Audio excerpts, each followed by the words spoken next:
everybody. Welcome to another episode of Altar Call. I am your host, Tane, here to talk about another episode of Married at First Sight.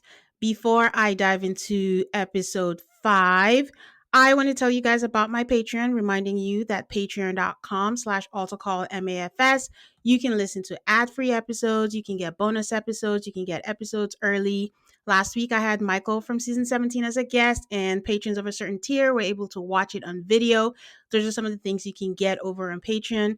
I'm currently doing bonus episodes called MAFS Extra. It's kind of like my version of After Party since we don't have it anymore, where I go over updates on past MAFS participants, like letting you know what's going on with, like, for example, today's guest, who I'm going to introduce pretty soon. But last week I had Brittany's makeup artist and hairstylist on, and they shared their experience on the show. So bonus episodes like that you can catch on there. And next week I'll have Aid back on. So you can sign up again, patreon.com/autocallmafs. And if you just want to be a free member, you can do that also. Free members, you get the challenge recaps every week and you can participate in the chats. And don't forget, if you have an Apple device, please be sure to do it on desktop because those people will charge you extra. I don't know why, and I don't get any of that. So just letting you know what you can get over on Patreon. So now, on to this week's guest. I told you guys that I was going to have exciting guests this season. This guest is one half of the couple that carried the married part of Married at First Sight on their season, on their backs. She will school you on a basketball court, and be sure to hide your avocados from her because you don't know what she's going to do with it. It is the beautiful Camille from season 18. Hi, Camille. Hi. That was the perfect intro. Thank you. I had to give it for you.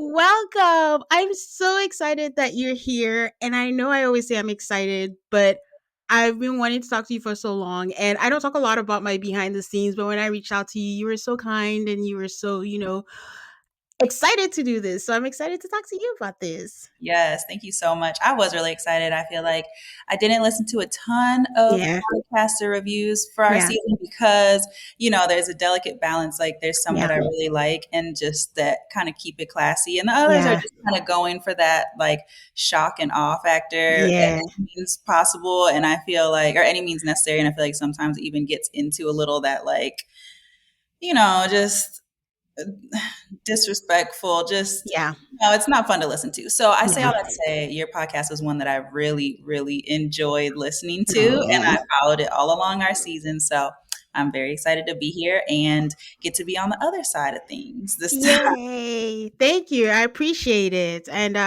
I don't know if I'm apologizing, but I know I came after you for your two-piece, your sets. I said that a lot. I own it. So funny. I promise you, so many people came for me on that. And if it's one thing, like that was something out of all the stuff that never hurt my feelings because one thing I'm going to do is going to be comfy and it's going to be showing up in a two-piece suit, like a set. Like it's my thing. And we saw that on the show. So it is no hard feelings. And that is a drop in the bucket for if that's the worst thing, then that's great. I'll take that any day. Yeah. Another reason I'm excited to have you on is during your season, I know I can bet all the money I have in the world that you were holding back a lot on there. And all those facial expressions, this would be what I want today is for you to just let them all out. It's not your season anymore. I love it. Yes, it's so funny because going into the show, that was one of the biggest things. Like my friends had concerns like, girl, how are you about to go on here when you know you can't hide your face? Yeah. First of all, like you are literally going to be telling on yourself the whole time. And I feel like the camera definitely picked up on that a couple times. Sure did. So, tried to keep it classy, tried to keep it, cute. A little neutral. Yeah, cute. And so, that was funny to watch back too, because I could see it in those same moments. Yeah. All right. How are you feeling about the move to Peacock for MAFS so far?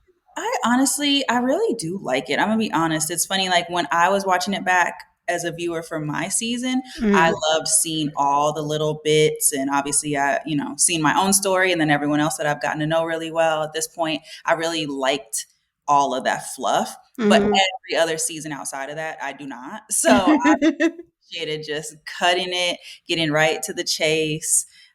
just yeah, being able to jump into the stuff that people want to see. And I think it's a smart move in terms of just getting new viewers and having that Yeah. retention, the people coming back. Cause yeah, otherwise, some people might check it out for the first time and not stick with it just based Yeah. on the fact there's too much buildup. So I do like that.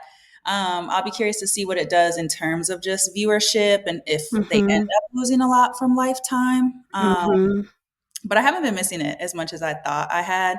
I want to see, I feel like, and I'll get your thoughts too. I feel like this episode 5 felt a little choppier in some places, or like we missed some things. And that Yeah. was a little bit of my worry because I know they had to have filmed this with Lifetime in mind, or Yes. 26 Yeah. episodes in mind. Mhm. Mhm. So I saw that a little bit this episode, I think. So that was, if I had a concern, is like, how are they going to take all that footage and Yeah. take it down to 14 episodes? So Yeah. we'll see.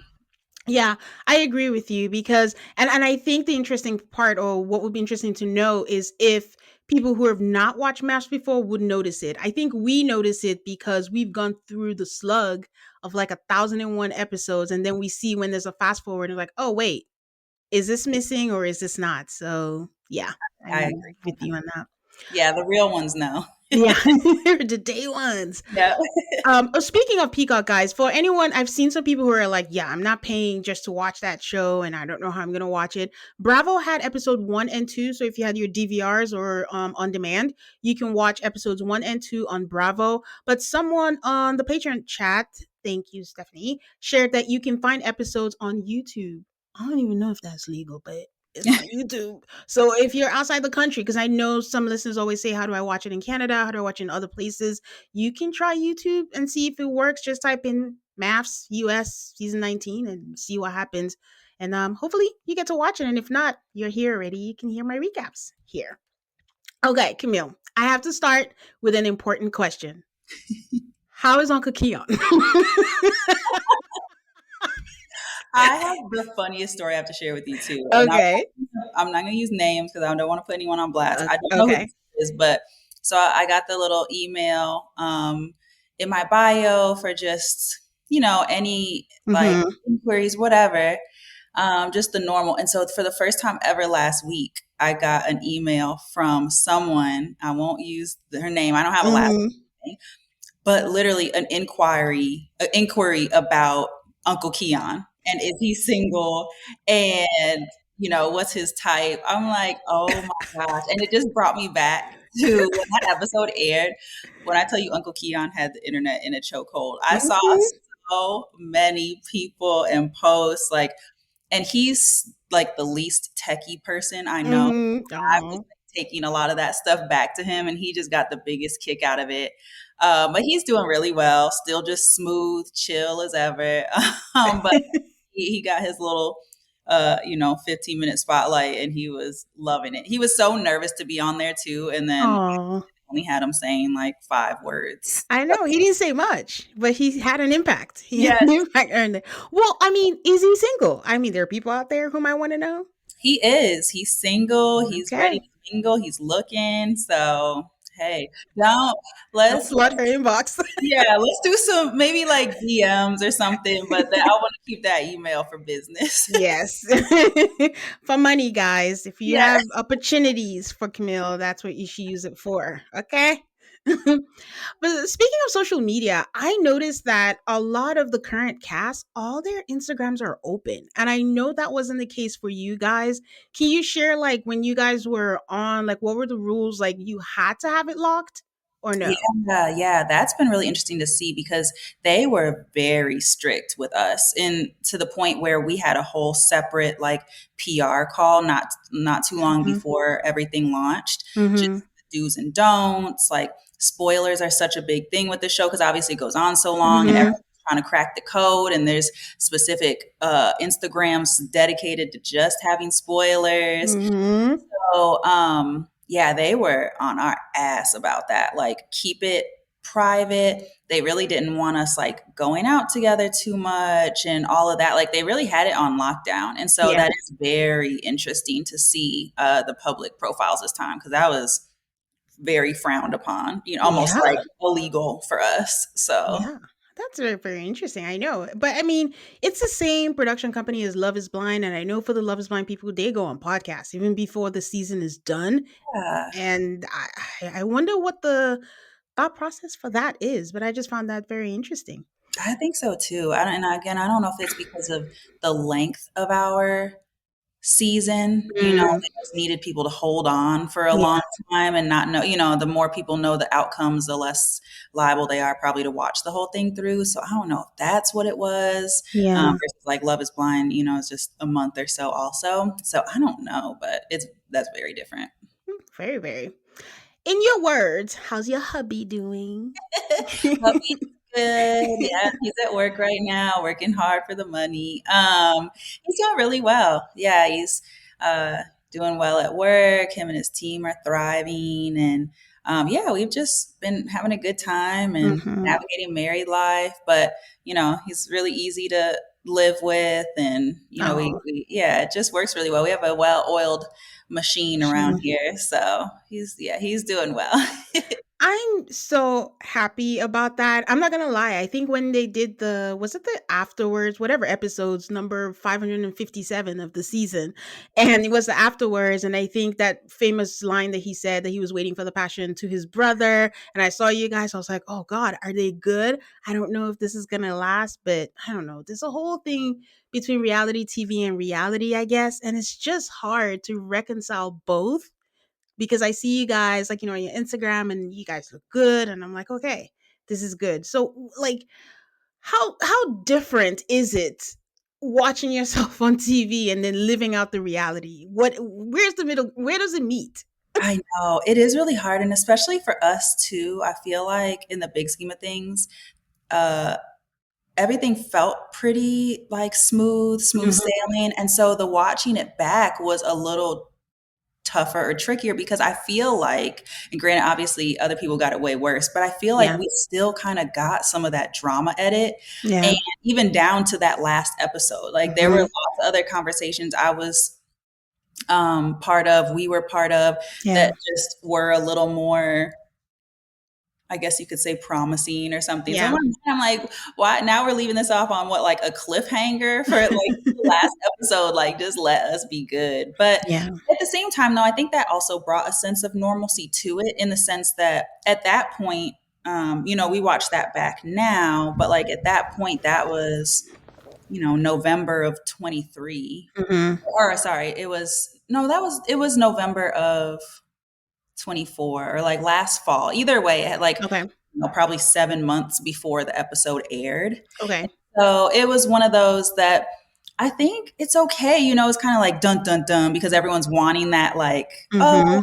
so head over heels, and it's all the rainbows and sunshine. When really, I Mhm. feel like our relationship and navigating that has come with lots of normal conversations and like Yeah. real conversations, and yeah, just kind of that, like, learning what a healthy relationship can and can't look like. And Mhm. it's I think all of that was okay. Yeah.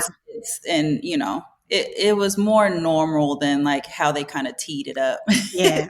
be. Yeah. But yeah, we've just, been working through things, and been on a really good track. So I Yeah. think, this whole year has been really great. So Mhm. obviously watching that back, it was like, ooh, that Yeah. does it doesn't look the best, but it's just been part of the journey. So That's good. You came out on the other side. That's all that matters. It's like it's exactly. good, and that's where we are now. Are you who do you speak to right now on your cast? Who are you still in contact with?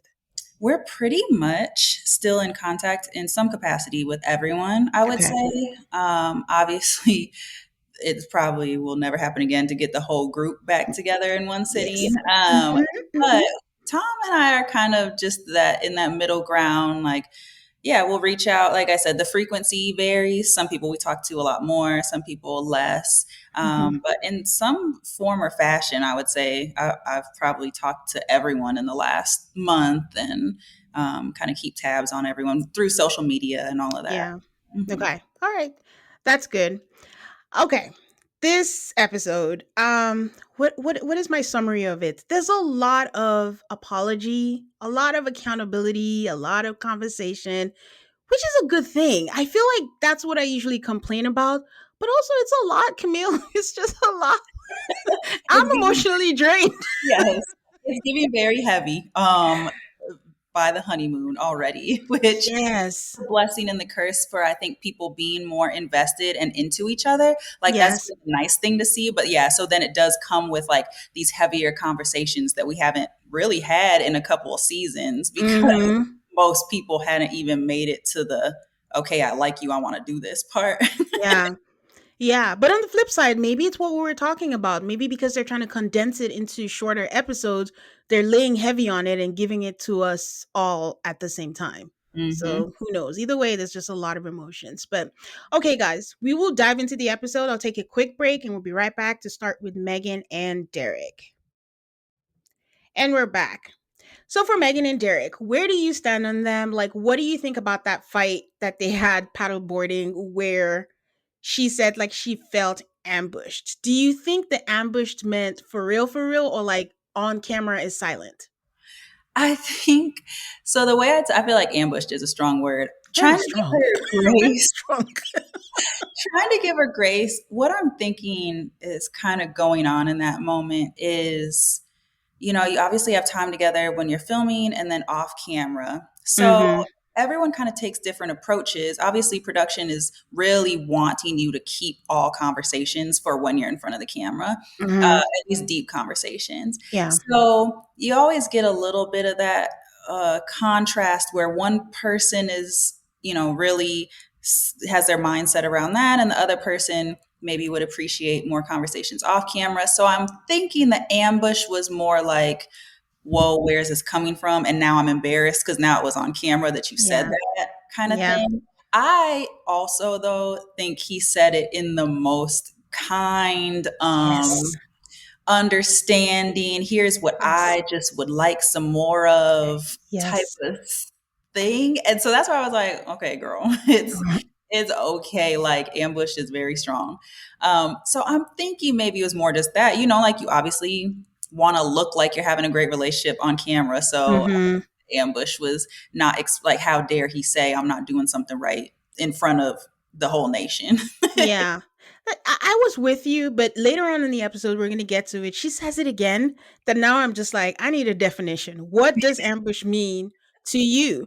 But then I'm also reminded about her mom. I was listening to another friend of the pod from the Friar podcast, and I was reminded that her mom did wear white. It sounds little, but for your mom to wear a white shirt to your wedding, where normally you don't wear white to the wedding, I think it gives us more insight into the dynamic of her relationship with her mom and how she is. She, like she says, she's in fight or flight, Yeah. most of the time. So I don't know how this is gonna play because she's giving me every season as someone who's not good for the camera or Yeah. who can't deal with all the stress. And it seems like it's her. And I'm like, what did you think was gonna happen? Your husband is not gonna talk about anything. Your producers are gonna know and they're gonna make him say it. Yeah, So prepare exactly. yourself.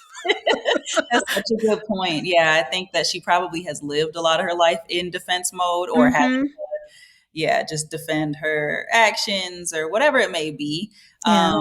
So yeah, that's the hard part. And it's hard for me because, you want like guy, not to make it a guy or girl thing, but you Yeah. want guys to be able to have some of that introspection and be able to like speak to what they need and all Yeah. and bring it. I mean, really in I should really say any relationship. Anytime a partner brings a need or a concern to Yeah. someone, you just want to see it land well and be received well. And I think we had an amazing example of that with Pat and Rhonda Mhm. last week, of just what it could look like. But Mhm. that just might come with maturity because obviously we had one more couple that talked about that, Yeah. but another younger one, and it just didn't go well either. So Yeah. maybe it's just an age thing Yeah. also.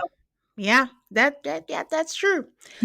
Okay, so we begin the episode with us watching their car ride home from the paddleboarding, and it just looks ominous. It's dark. The music is like doom music. Derek says he's feeling a bit guilty for making her feel upset and blindsided. but he just wanted to make sure that they're able to bring things up in an open and honest way, to your point, without triggering each other. And he looks so sad. Like, I should have just shut the fuck up. And she gets out the car. Honestly, she might have jumped out the car before it stopped. Like, she just wanted to get away from him. And I'm like, it's not that deep. Like, he wasn't, like, from the men we've seen in different past seasons, I just, this was not bad at I all. at all, at all. And like I said, like that's how you want people to show up to relationships, is being able Mm-hmm. to bring that kind of stuff to the table. And that's 100%. Like there is no such thing as a long lasting relationship if you can't bring things up to each other in terms of Mm-hmm. what you're needing and kind of working on receiving that and all of that. So I don't know how to, if that's going to be a recurring It thing. will. Yeah. Yeah, but I was feeling bad that he was feeling bad because I wanted to just be Yeah. like, Derek, you really actually did nothing wrong Yeah. in that scenario. Like you literally could not have said it any better. Yeah. So, we'll see how they move past it. But that was Yeah. one of those married at first sight things that turned into a big deal when it did not It's have to not really. be at all. We have a lot of feelings. Yes. Um, we get a selfie cam of them saying like, "Oh, next morning we're about to have some fun and we're optimistic about today." And this is something I didn't notice it at this point, but later on I do notice that we are not seeing when they make up. We're seeing a lot of the fights, and then the next morning everyone's all good, and we're like, "Oh, okay, we need to switch up and catch up with these people because we Yeah, didn't see, what happened." But you know what? That works for me. I want to see them in the good. It's the honeymoon. Like, exactly. Yeah. Let's get so the cash out and just get back on to where we like each other again. true. So she shares that she was really angry, but they talked about it and they both saw where each other were coming from, and that she really likes him and she wants to put in the work to stay married, which, I mean, that's all you can ask for at this point. She shares that she's an avoider and she doesn't like to talk things through and she's trying to be more vulnerable. And he says he's the same. I'm like, oh gosh, but he wants it to work. So let's just focus on their intent, I guess. And they're both committed. Yeah, and committed to kind of doing things differently. Just the fact they're both able to name that they're avoidant, a conflict avoidant. I think that's good. Like putting it out Mm-hmm. on the table, Mm-hmm. acknowledge that about themselves, and Yeah. sometimes it can put you in a better position to like try and do better than you have, or do something different than you normally have. Yeah. With all this conflict here, me and my guest last episode, we're talking about we think that we should have an expert on the honeymoons. Do you think that would have been helpful, or do you think it's better like to actually find out what the conflict is, and then when you guys get back, to your home, then they can talk about it? What do you think? Honestly, I like the idea of an expert on honeymoon. Like, Mhm. we do not know what we're doing. Nobody knows what they're doing in the dating world, in the just married a stranger. Like, people do not know. And I feel like the honeymoon historically has just set the tone for so many Mhm.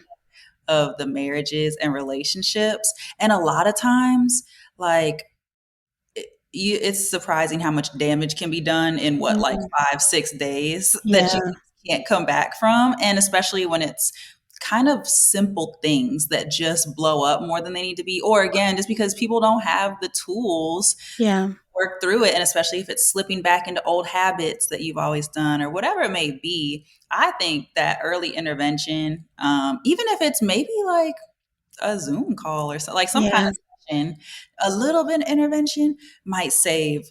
Um, Obviously, some relationships were always meant to just crash and burn, but those ones that just seem like, ooh, they could have been something, Yeah. but just couldn't get out of their own ways. Like, I think that that's where that could come in handy.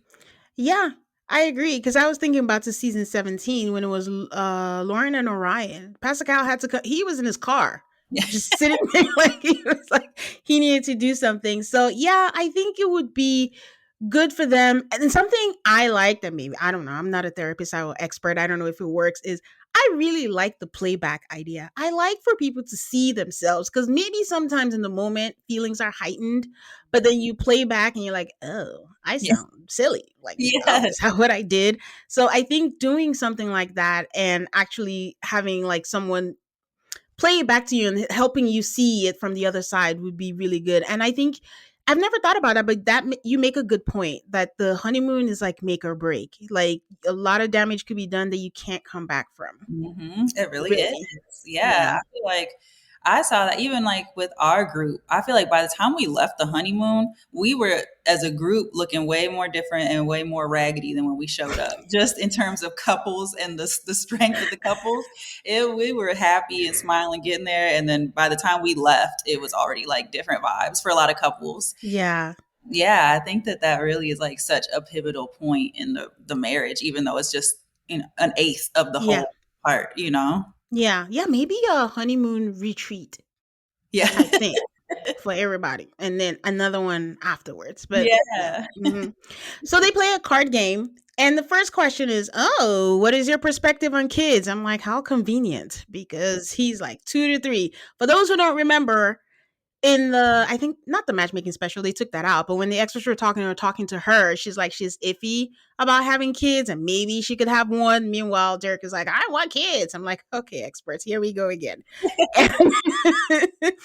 And wait, while I'm on that subject, was there something that you said you absolutely did not want and they gave it to you, but then you were able to work through it?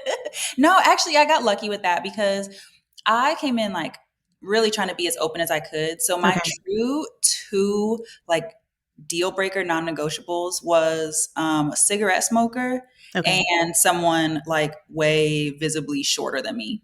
And they didn't give me either. So I'm like, you know what? Yeah. I came in to be married and make this work. So unless something like huge, unless I get either of those two Mhm. items or like this dude is just a complete asshole, then I think it'll work. Yeah. Yeah. Okay. Well, you got lucky because I definitely did. it's not always been the case. So they talk about, what worries her about kids, and she's like the giving birth part of it and the pain. And I mean, they end with TBD, and I'm torn because it's the honeymoon. And yes, maybe let's keep it light in that regard and let it be TBD, but it is kids. It is important. And I feel like they have avoided again. Yes, and TBD is okay for some scenarios, yeah, but yeah, that's Yeah. one of those like you got to kind of take a firm stance. I don't know. I mean, I guess you don't Hmm. if Hmm. both people are really like, let's wait and see. But if someone is firm, like Derek's like, no, I want kids. And I low key want 3 kids at that. Yeah. Like if someone is very firm like that and the other person is kind of undecided or not necessarily sold, that in itself can even be like, I think you really have to go into a relationship both on the exact same page, at least like Yeah. a firm yes or a firm no, or both very much so like could go either way. Like, but I think you do Yeah. have to be aligned on that. So yeah, I think Hmm. that might be like some foreshadowing for issues down the road too. Anytime I always knew it as a viewer beforehand and then being on the show, anytime you hear the same kind of concept or like conversation or topic Hmm.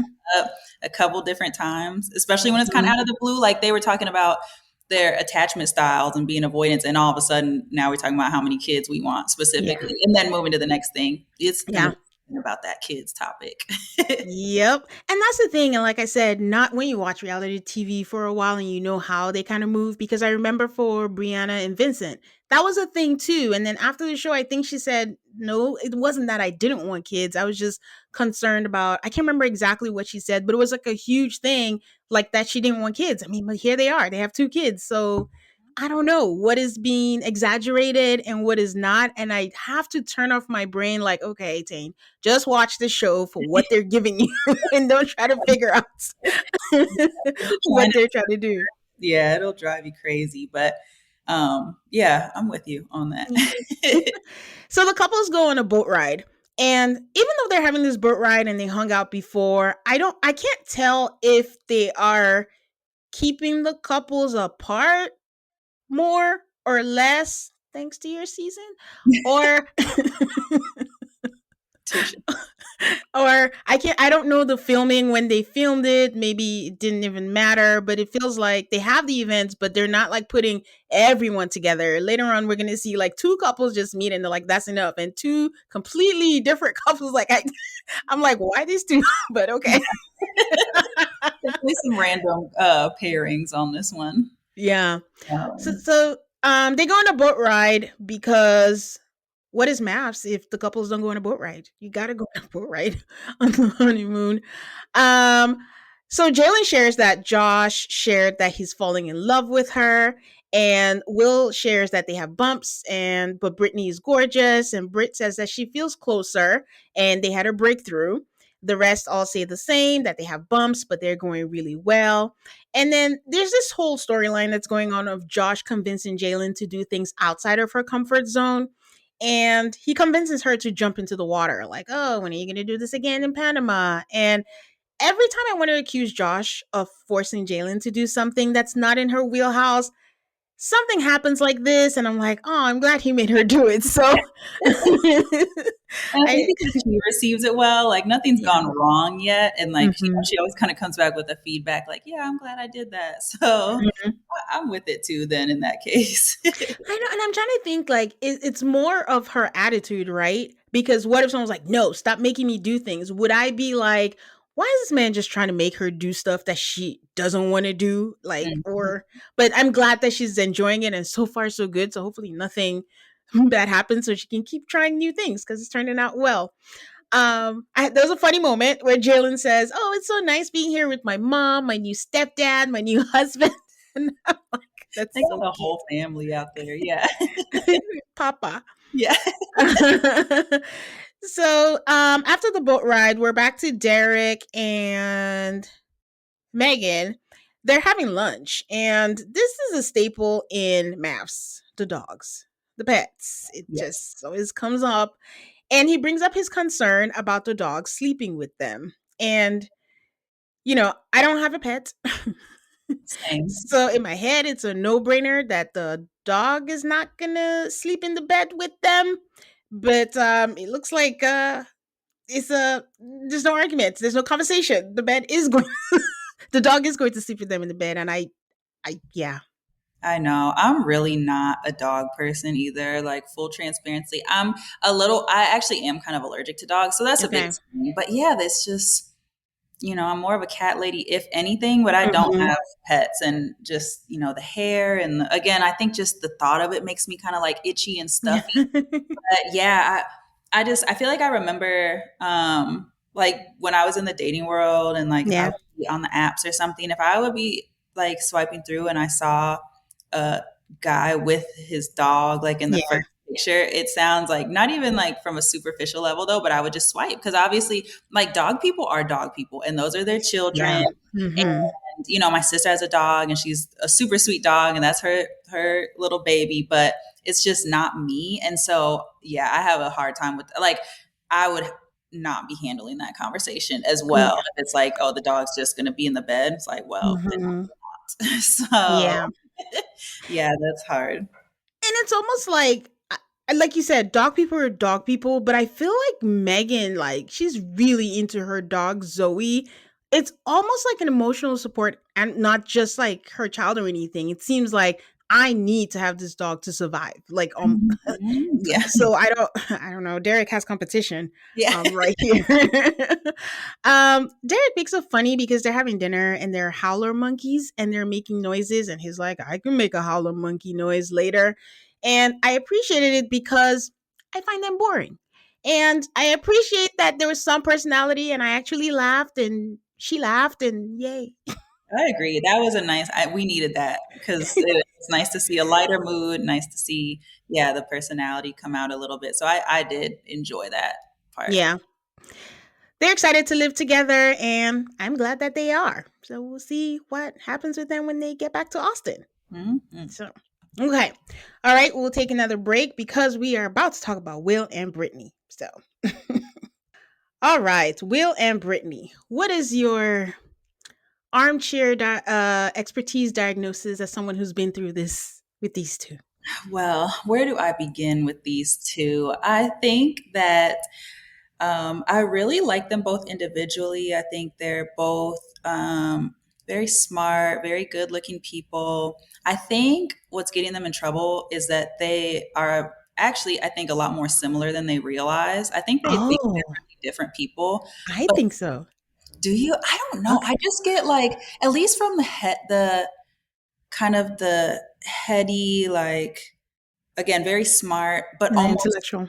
yes, very intellectual, but almost to the point of overthinking or Mm. having just that logic base. At least, Mhm. well, Will clearly is all left brain. You know, Mhm. there's like the emotional standpoint. We see a little bit sometimes, but he's very logical. And so I think they both are just big overthinkers. And both of them, but I think even more so Brittany, have come into this with the idea of what marriage is supposed to be like. Mhm. It's just the biggest way to get yourself in trouble in something like this, because then you kind of come in with a little bit of like a rigidity, and not a lot of room for, things, again, just not maybe looking like what you think they're supposed to look like. And she was Mhm. very open ahead of time too, with just, I think she has a lot of pressure on herself for Yeah. the marriage to work. She was like, was really wanting it. And I kind of relate to her a little bit. Like, really was wanting it. And I think there's just a lot of pressure on that. For her, she's like the first one to have a wedding, and um, Yeah. just all, and really wanting it on top of like not having a ton of success in relationships recently. So there's just a lot riding on this. Yeah. And so all it takes is the one moment that we saw to kind of trigger some of that like anxiety around the Yeah. needing that reassurance. And again, I feel like that's what I kind of relate to. And you got someone like Will that is just not the reassuring type. And he's Mm-mm. just point blank period. Like that's just not his, he's more probably an acts of service kind of guy, or, just Mhm. very cut and dry. And so Yeah. it's just the perfect storm is brewing right now. And I just Mhm. hope that, they can kind of pull themselves out of it. Or when we get back to, Boston. meeting with the experts and stuff, yeah, Yeah. hopefully kind of sort through some of this before it starts going too far down the rabbit hole. I Okay, so I think you said that they were similar in some ways. I think they're similar in that I do believe that they do both want it to work. We've had guys in the past where they're just like, this is fun after 8 weeks. I do think that despite all the things he's saying, that he wants it to work. Why I think they're so different. Will, like we said, is very, very logical.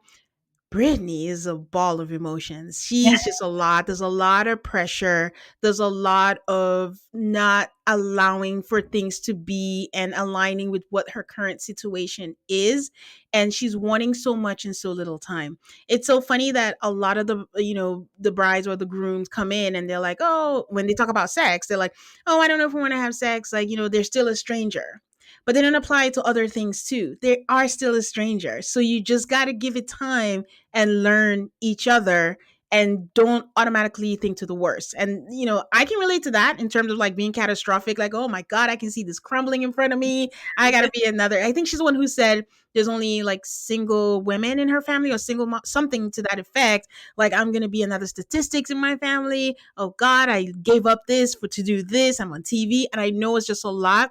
If she gave herself a second to just be, things could be a little different and not take things personally like she does.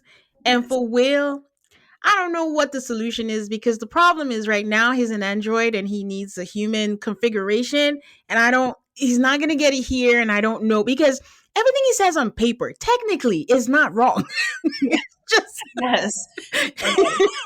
I saw like, someone say one place, like I heard it somewhere, and I thought it was so spot on that like the problem with Will, if he's not careful, is like he's gonna win a lot of arguments yeah, because he's right. right, He's yeah, saying the right thing, but that yeah, right now seems like that's what the utmost important to him is, like, yeah, but at what cost? Then your girl's mad at you and leaving the hotel room. Like yeah, you were right.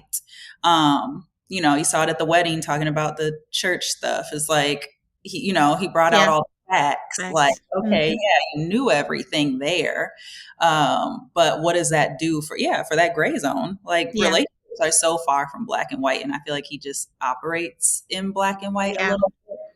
I'm really curious about him and why his relationships haven't worked out in the past, because he made some comment about, oh, like my exes and I, like we never fought. So I'm trying mm-hmm, how to get like this relationship with Brittany to that. And it's like, well, then why did they end? Or, like yeah, mm-hmm, was then still some other disconnect, like the fighting, Yeah. isn't necessarily the issue, or I don't know. So Yeah. they both kind of intrigued me a little bit. And we saw, like, I did like, they also had the scene when they come back and he kind of apologizes a little Hmm. bit, smooth things over before they go to bed that night. So Yeah. that showed me a little promise that, like, it's not all robot in there. So Yeah. Yeah. That's true. Well, we'll see. But Brit is done with her chicken fingers, and yeah. Will is still in the hammock. And they come back, and Brittany says that she didn't expect for her honeymoon to be this way. They can't communicate. They don't understand each other. It's not fun and romantic, and it's not the honeymoon anyone would hope for.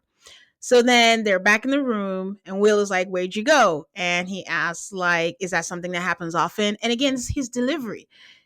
And the thing is, it's not his intent. Well, I'm not am I hoping? I don't think he means to be a jackass. It's just how he operates. And how has no one called him out? To your point, what did his exes do? You're supposed to prepare them for the next one, right? I What? know. And I think it is that, like, the intent. Like, I can't, he's not giving bad guy asshole. It's just Mhm. that, like, yeah, is that delivery, like that super straightforward, Yeah. just, Blunt, no yeah, emotion. blunt, yeah, like, to where it sounds like he's throwing shade, but I really don't think he is. So I Yeah. think, yeah, like you said, maybe just someone needs to bring that to his attention, and that's the hard part with when we get triggered and start spiraling, then we're like, you know, discussing issues that are bigger, don't even have to be a thing, Yeah. when it really started with, like, well, why did you talk to me like that, or why, Mhm. I needed this in this moment. So yeah, they're in a, They're in a pickle. yeah, they are. So they're back in the room and they're still talking about it. And she was like, "Okay, I'm sorry. Maybe I should have told you that I was leaving. I said I was going to the shower, but I'm sorry." And she does apologize for comparing him to Megan. I don't think she had to apologize for that because she came in really happy and just being like, "Oh, I think I understand you better. Like, it seems like you're similar to." It wasn't an insult. It was just like, "I think I have a breakthrough." And this man is like, "No, I'm not Megan. What are you talking about? Like, Yeah. don't do that." It's those And logical people, like, you can't yes. tell them about themselves. So the moment it was not a question and a statement, like, "Oh, I know who you are." You're like, Mhm. XYZ, it's instant Yeah. defense mode. And now that's what starts the whole argument. Yeah. And he's very literal. So I do hope an expert is listening to you and they do ask him, like, one, why did your past relationships end? What is the feedback? If I spoke to one of your exes, what would they say about you? And then also ask Will, what are your weaknesses? What do you Yes. think your weaknesses are? I'm Yes. curious to see how he answers that. He would probably say, my delivery. Yeah. um so she says like she will do better. Oh, and then of course when she apologizes, he's like, I wasn't offended by that. I'm like, shut your mouth. Like, I know. just let her apologize and say, you know what, thank you, I appreciate it, and move on. He's like, that wasn't offensive. Like, it was more about me asking the questions. And she's like, okay, fine, I will do better, asking more questions. I don't want to get upset. And he's like, we don't need to have this. Will's like, we don't need to have this conversation anymore. And she's like, yes, but we haven't resolved anything. And he's just like, mm. Yeah, But they're he just, does go over to her and gives her a hug. So, some glimpses yeah, of I like, human stuff.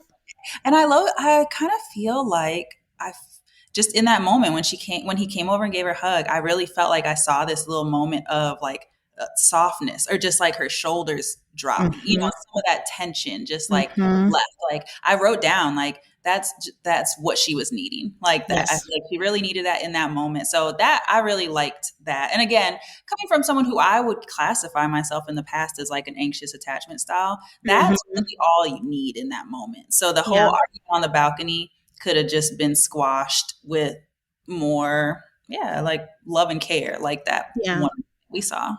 Yeah. It's just when Michael was here, I think Michael called me out and was like, "You have a rule. People who haven't been in relationships shouldn't be on here. Does it apply to Brittany?" And I said, not necessarily. She has been in a relationship. She just didn't make it past the 3-month mark. Maybe that's another angle. Why? Maybe if they interview Will's exes, let's interview her exes. What was the thing, or what is the thing that you thought didn't make her to month 4? Mhm. And I do think that in her case, she came on the show, and I don't necessarily think she was ready. I don't know if that's too soon to say that, but there's a lot, and it's visible to see that she's just always on defense. It's like Megan, but in a different way. Megan is gonna lash out. She's just like, you say one wrong thing, she's like, oh my god, you don't like me, you don't want me, I'm the worst, I'm not gonna make it, you're gonna divorce me. And that there's not anything Will can do for that. She has to resolve that on her own. And also, it's just a lot of expectation, and they've only known each other 5 days. That reassurance. Yes, And yeah. 100%. That's that perfect storm of putting a lot of pressure on just the being married itself. Yeah. Um, and also not really having that example to go off of. Mhm. She wants the opposite of what her parents have. So even Mhm. more so, she doesn't have this real life example of what she does want. So Yeah. it's all operating off of this, what she thinks she wants or what she thinks Yeah. America's supposed to be. And Yeah. will ain't that for her in 5 days. I could tell you that. Like, it's just Yeah. not it. And so, but yeah, so it's a lot of the spiraling from like past insecurities and triggers, on top of just having like hard to meet expectations up Yeah. front. Yeah. Um, yeah. Mhm. So yeah, when he gives her a hug and a kiss, and he says like they're not always gonna come to a resolution, but if they can agree to have grace and they need some time, but also that they will keep trying again. She's like, okay, if they can agree, they can move forward from this. And I would consider this sweet if we just didn't see this at dinner, and then 5 seconds later there was another fight. So I'm not gonna break my own heart by having my hopes up again. So this is gonna happen. Take it with So a grain of salt. good for them. But put your best expert hat on, Camille. What would you do for this couple at this moment, this very moment, right after this reconciliation of sorts that they've had? I think in this moment, I would really sit them down and have them explain to each other. Because I think Brittany did try to tap into this, but Will was in his defense mode. I think I would sit them down and have them both really talk about what it looks like, or how they like to receive love, or Mm-hmm. how they like their partner to let them know that they're here with them, they're feeling this. Because I think they're both, yeah, there's a moment that they'll miss each other on the initial Yeah. communication part, and then they both fall into their defense modes and all of that. So just kind of what you need up front from the person, as well as how you typically like to show your Yeah. love. And I think that will help with a lot of it. Brittany's needing the reassurance. I think who they kind of like, whose interactions they're kind of reminding me of is just, and not obviously how it plays out in the end, but just the initial stages of MM and Ikechi, in the sense Mm, that MM came in really ready to be married. And yeah. again, kind of whoever I get matched with, I'm gonna make it work. And that's how I Hmm. came in too. Like, that's why Yeah. her and I bonded right away. Like, we're ready for this. So I think Brittany's in that same boat. But sometimes you get so wrapped up in, again, like, hey, we decided to get married. Like, we're doing this. Like, what's next? Like, the kids, the this, the that. And Yeah. some people come in, whether it's right or wrong, with more like, I'm gonna try this out and see. Yeah. And so that jumping to the heavy hitting stuff, Hmm. and the deeper questions, that sometimes that feels heavy to people. Or, Yeah. he said something like, she wants to know everything. And it's like, yeah, like that's kind of what you're here for. Yeah. So I think it's one of those that, Ikechi and Will, that's like the same boat of like, well, she That's doesn't true. even know what my favorite color is, or like Yeah. all these little things. We're just getting to know each other, where the other person is like, we're married, let's do this, like, Yeah. let's pass the intro stage. So I think Hmm. it's kind of reminded me of that a little bit, and I feel like you see that across different seasons too, like people Yeah. moving at much different paces. Yeah, I didn't think about that, but that's true. That was the same. Like you could feel a wall. I think the only difference is with EKG, I knew it was like a wall. With Will, I don't know if it's a wall, because that's where I still stand, is like, does he like her or does he not? One minute it looks like he really likes her and he says all these nice things, but is it like I would do this for anyone because I'm a decent human being and it's nice, or because you know what, I like this girl, like I really want to make this work? I can't tell. I And I don't know. know if the fact that I can't tell is an answer. Right. Yeah. That's very true. I think that's a good time will tell type of. Yeah. I think if I were her, I would keep moving the way I want to move. Like, hey, this is what I need. I'll tell you what I need and you do it for me. And then I will remove myself from the situation for now on how he reacts. Because clearly everything is just, I don't need this. You don't need me to tell you you're cute. You're not, like, if I see you, we're going out to dinner and you look cute, I'll be like, oh, you look nice today. I'll still do that, but I'm not like intentionally going to be like, oh, he wants this because you didn't tell me what you want. But I'll tell you what I want. And let's just see what that leads to. Like maybe if they relax with each other organically, something will form and then you realize, oh, this is just how he is. But Yeah. instead of just being like, what does this mean? What is, that when you were dating, that's how it was. It's like he just said and he put a period. Does it mean he's mad? Does that mean like we're breaking up tomorrow? Like just rid yourself of all of that and just go with it. It's still day 5. And then if it's still that way, like day 14, is that too late? Maybe for something. Then you're like, okay, we got a problem. And I've done this, I've done that. So what's up? Yes. That's I kind literally of could not agree more. yeah. Okay, so then we have this double date with Rhonda and Patrick. Why they put this two together, I do not know. But there's no chance of hubby swapping, I guess. So maybe that's why they did it. That's my guess. So they're going bike riding and they do the middle school MAFS thing. The boys go one way, the girls go one way, and they separate to talk. And well, let me ask you, whenever you guys, I think you guys had some moments where you split up. How do they tell y'all who you're splitting up with? Do you pick or do they tell you who you pair up with? Yeah, so they usually put it together. I was actually trying to remember, if they ever like they're always constantly trying to get like little feelers. So, at one point maybe they do ask like, "Oh, do you feel closer with anyone than others?" Mm-hmm. But, so I would find it interesting if like either of them picked each other, but you never know. Like sometimes you form connections with people that Yeah. so maybe Brittany did say like, "Oh, I really like what Rhonda has to say" or something. So sometimes it's rooted in that, but they also may have just taken the couple who probably has, I could say, like the best converse or the best Communication. communication Mm-hmm. with the one that's very much so struggling the most. Mm-hmm. So maybe I could see that being kind of their point of view. Like, let's put these two together, see if they can give each other some tidbits. But my guess, usually it's production. You'll kind of get like your schedule for the day, and it might Yeah. say, 2 p.m. go meet up with Rhonda and Pat or something like. Okay. Mm-hmm. Okay, that works. Well, I think while we're on the topic of friendship, I think something that came up a lot during your season, after the whole thing happened on your season and you guys are like the Switzerland, how are you able to navigate your friendship between both women? I guess. Was that difficult for you or was it, because I remember, I think what I said, I don't always remember what I say, but I think I remember that maybe Jesus is still working on me. I'm not mature. And I think Nicole gave me perspective from Nashville. She was just like, they just met like a few weeks ago. It's not like, oh, 20 years of friendship and things like that. So it's a different whole perspective. But I have you here now, so I can ask you. So how did you navigate that? Yeah, I loved Nicole speaking on that because I remember listening and she said it perfectly that kind of at that point, it's like a blank slate or you've known everyone for equal amounts of time. Yeah.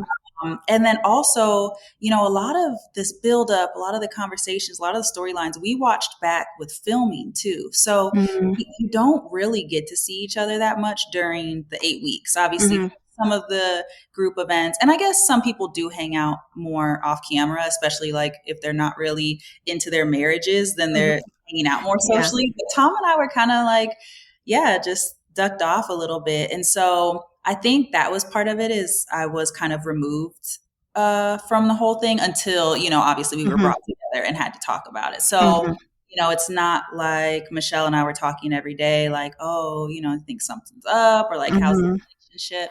So I think that was part of it. It was kind of a neutral, like clean slate. Like I just met everyone. All of this shit is crazy. I just married this man I don't even know. Like I got bigger fish to fry. It was mhm, like, I think a combo of all of that, that it's like, I just didn't have the capacity in those moments to have a bunch of like smoke for somebody. Like, let me tell mhm, you about yourself. And I can't even mhm. talk to you anymore. How dare you? It's like, you know, Listen, I know you think this might be too early to talk about, but the holidays sneak up on you fast, and it's not too early to get your shopping done and actually have fun with it. Uncommon Goods makes holiday shopping stress free and joyful, with thousands of one of a kind gifts you can't find anywhere else. Uncommon Goods has products that are high quality, unique, and often handmade or made in the United States, where you can find gifts like ice cream flavored lickable bubbles for kids, trivia games for the trivia lovers in your lives, or for the grillers in your life, an entire periodic table of flavor rubs. As if that isn't incentive enough, every purchase you make at Uncommon Goods, they give back $1 to a nonprofit partner of your choice. They've donated more than $3 million dollars to date. So shop early, have fun, and cross some names off your list today. To get 15% off your next gift, go to uncommongoods.com/altarcall MAFS. That's uncommongoods.com/altarcall MAFS for 15% off. Don't miss out on this limited time offer. Uncommon Goods, we're all out of the ordinary.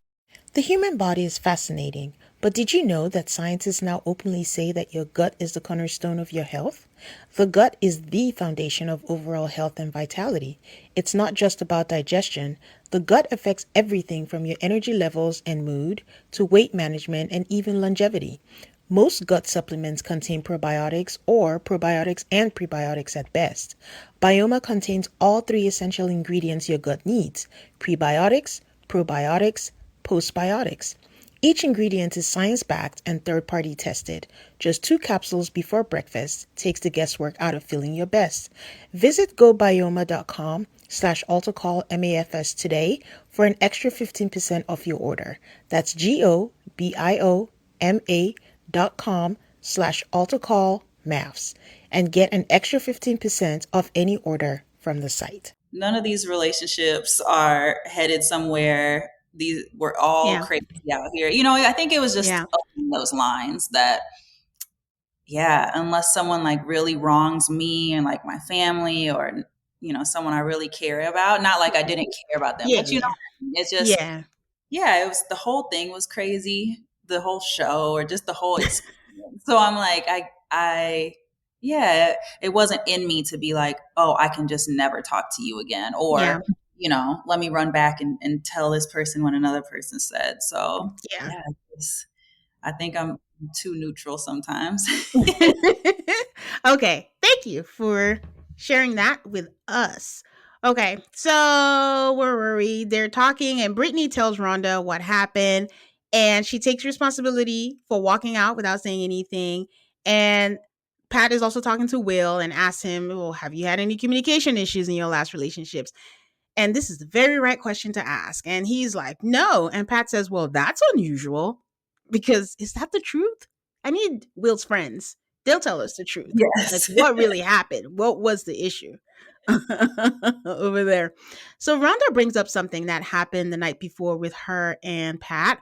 Like, they talked about the last time they were in a relationship. Hers was 2020 and his was 6 months ago. And it was a 3.5 year relationship. Oh, let me take a break. Where do you stand on this, Camille? Because again, I've always said you need a good breather after a breakup for reflection and all of that stuff. But what do you think? Is 6 months enough time? Does your age matter? What do you think? Yeah, I think age could play a part in this. At this point, it's like, look, we're not playing any games. It's not, we know what we want, something's not working out. So I personally think 6 months is probably enough time. I think that, yeah, I mean, he's been in like a really long marriage and then, Mm-hmm. was a 3-year relationship. So it's, I would be curious to hear why that one didn't work out. I just want to be in everybody's business. Like, why Yeah. is that breaking up? Like, I think we missed a little bit of that, or like that's Yeah. kind of the stuff that we miss with the filler episodes is you do get to find out a little bit more about people Yeah. and dating history. So I think we're missing that a little bit, but honestly, I think 6 months is fine. Okay. The interesting part, though, I guess, just with my own knowledge of timelines and things, like by the time the actual weddings happen, I feel like it was like 5 or 6 months from when I applied. Hide. So it was one of those like, was the Mm. application immediately after the breakup? Because in that case, like I don't know, maybe it Yeah. does feel a little more reboundish. But I also Yeah. just, I don't love well, I did this, so that's how you should. We definitely saw that with like Yeah. Orion and Lauren. We're like, I didn't have sex for this long, so I feel like Yeah. it's crazy that you did within the last 2 months or something. Like, I feel like it's a little bit of that. Like, I haven't been in a relationship for 20 years or whatever she said.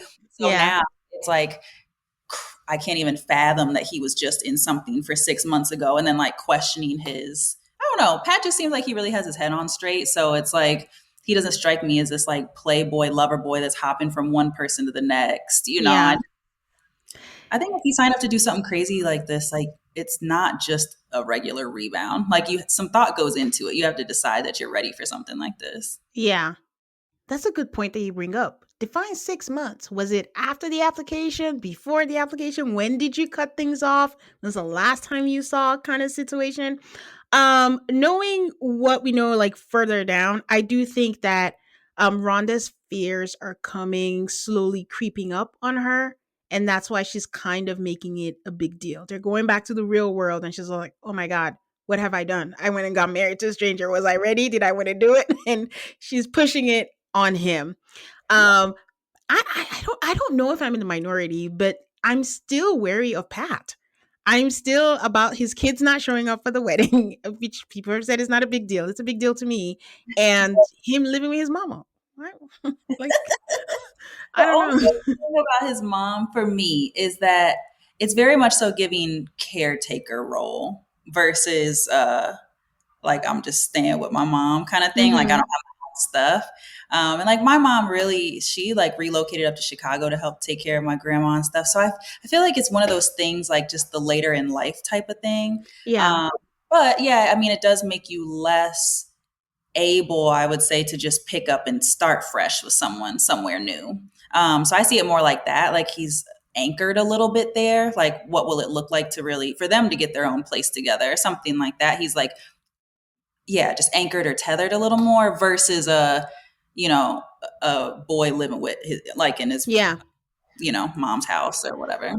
Um, it's not the fact that he's taking care of his mom because I get that. It's the fact that it's not that his mom is living with him. He's living in his mom's house.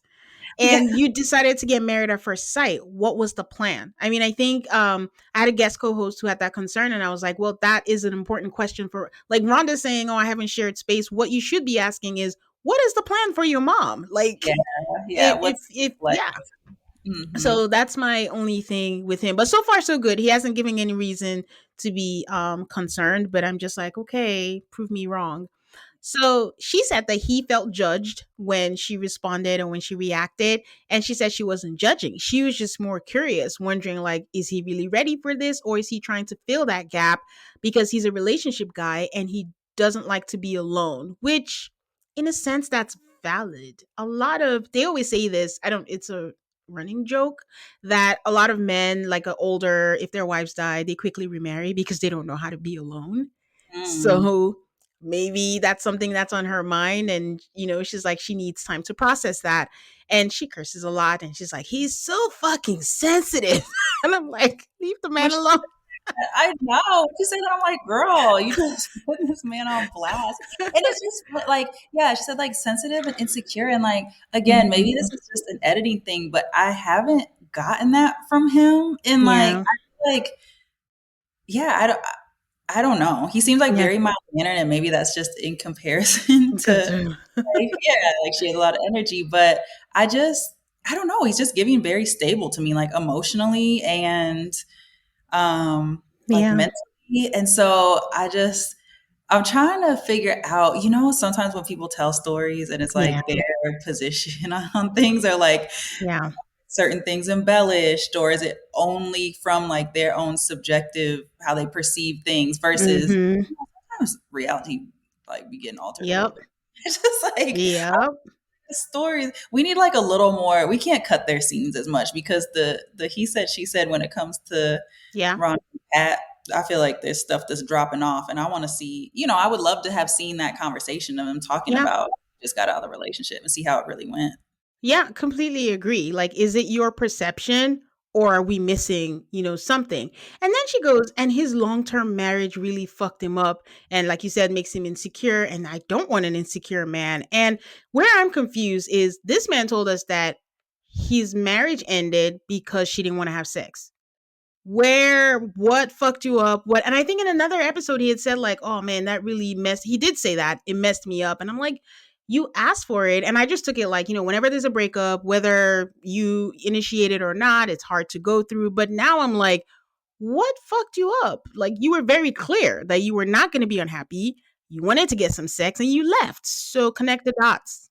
I agree. And maybe it's then turns into a self-esteem. Like, if Mm-hmm. intimacy is an issue, maybe it turns into a self-esteem thing. Like, is it something wrong with me? Or like maybe it messed with his head a little bit that way. Like, Mm-hmm. that is ultimately why he left. But was he struggling the whole time with, this, we're really lacking in this department because it's something I'm doing wrong or something, I don't Mm-hmm. know, Yeah. maybe, but it's kind of like grasping at straws with no context. But I agree, like Yeah.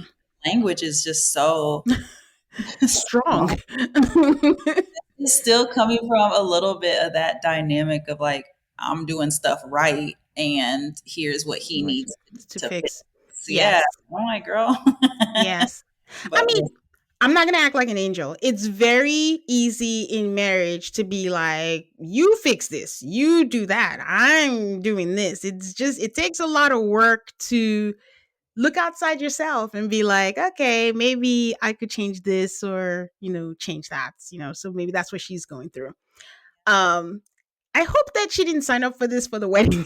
And now she's like, oh God, a marriage comes with this. and she said it well, like she's, you get in your own routines and you get stuck in your ways. So Mm-hmm. it probably is some of that too, like you said, just Yeah. how to actually be in a relationship and get outside of just yourself again. Mm-hmm. Yeah.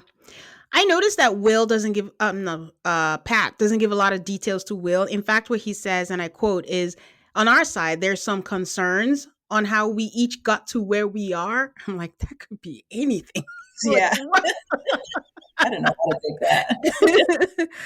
So they have this is Brittany and Will. So they go back, they have their conversation. Brittany says she's gonna try. They go to like a, I don't know, a castle or rocks or something like that.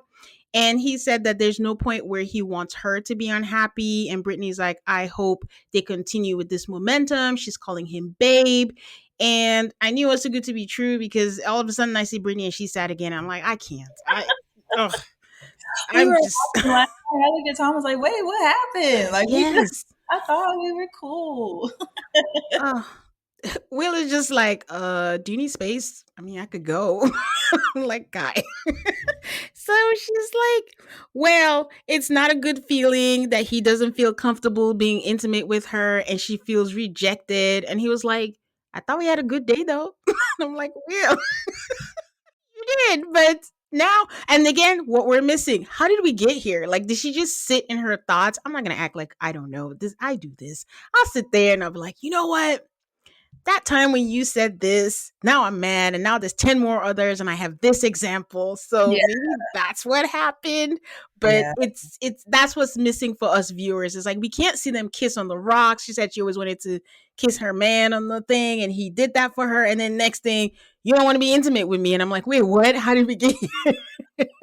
Yeah. I feel like when you got that kind of like insecurity, like rejection bubble up front, like it's gonna keep bubbling up and keep spilling over. And again, like she just doesn't have the man that's gonna be the like, I really want to be with you. I like you. Like, Mm-hmm. and I'm honestly still unclear on like last night, it actually was giving more, like when we first heard the conversation, like Mm-hmm. they got it in, and then I was under the impression like she kind of freaked out a little bit about them not using protection. And then his Mm-hmm. response was like, well, let's not do that again. I was interpreting it as let's not have unprotected sex again.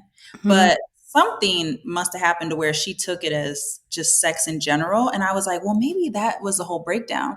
But then how they were talking last night, it did seem like it was the sex in general It that was the sex in general yeah. So now because confused again. Yeah, it was the sex in general because I remember that episode. I was like, okay, they're condoms. Because I remember, when I had Michael and I was like, what's the situation when y'all go on your honeymoon? Do you bring your own condoms? Do they give it to you? What are we concerned about? And that's what happens when you speak in code. Because they were saying, we got closer, necessary precaution. Like, what? Like, we're adults, we're on Peacock now. Like, just say it. So Yes. it was confusing at the point. So it was just like, why is he all the way pulling back? And that's when I went back to, okay, maybe he's not attracted to her. He didn't like the sex and he doesn't want to, at least, thank God, knowing Will, doesn't want to just say it directly that he didn't like it, but I don't know. And that's what bothers me with them. Every time I watch them, I find like I stop breathing because I'm so anxious and I don't know where I'm going to go with my emotions. And it's just tense. They're stressful. They Yeah. And it really could be are. like, again, part of his like black and white approach to things. It's like, because he said something, he reiterated that when she said, she freaked out a little bit after the first time.